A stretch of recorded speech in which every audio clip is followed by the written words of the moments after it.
ఏలూరు. నా పేరు సుభాషిణి అండి. 4 సంవత్సరాలు చేస్తున్నాను. ఎన్నో విషయాల్లో చాలా కార్యాలు జరిగించారండి దేవుడు.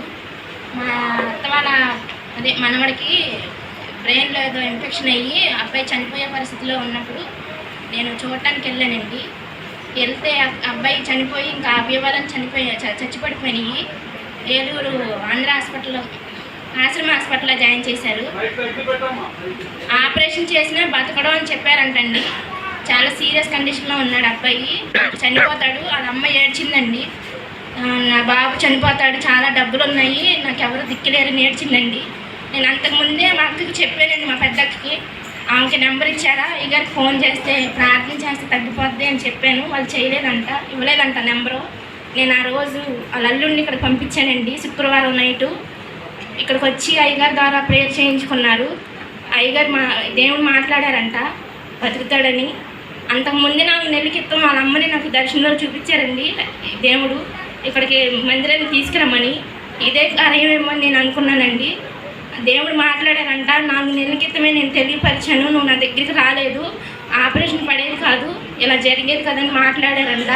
ఇప్పుడు ఆ బాబుకి తగ్గిపోయిందండి. చాలా సీరియస్ కండిషన్ అయిపోయిందండి. మొత్తం అవయవాలన్నీ కుళ్ళిపోయినాయి అంట. అలాంటి మనిషిని దేవుడు బతికించారండి.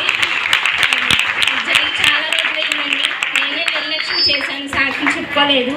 వాళ్ళు వస్తారండి ఇక్కడికి సాక్ష్యం చెప్పుకోవడానికి. ఇదే కాదు, మా అక్క వాళ్ళ అల్లుడి విషయంలో యాక్సిడెంట్ విషయంలో కూడా ప్రార్థన చేశానండి. ఇది జరిగి 8 సంవత్సరం అవుతుంది. అతనికి కూడా విడుదల పొందారు. మా అక్క వాళ్ళ అబ్బాయి విషయంలో కూడా యాక్సిడెంట్ విషయంలో ప్రార్థన చేశాను, అతనికి కూడా దేవుడు కార్యం చేశారు. నా హెల్త్ విషయంలో చాలాసార్లు కూడా నాకు దేవుడు కార్యాలు చేశారు. నేను ఎవరినైతే ప్రార్థనలో పెడతాను ఇక్కడికి నడిపించమని, వాళ్ళందరినీ దేవుడు నడిపిస్తున్నారండి. మా ఇంటి కూడా ఆవిడ ఉంటుందండి, ఆవిడ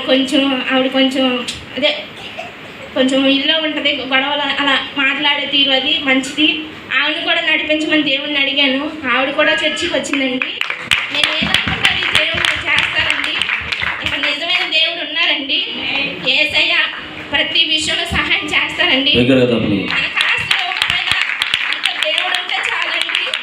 ఆయన ఉంటే చాలండి, మనకి ఇంకేమొద్దు. ఈ చిన్న సాక్ష్యం దేవుడు కాదు.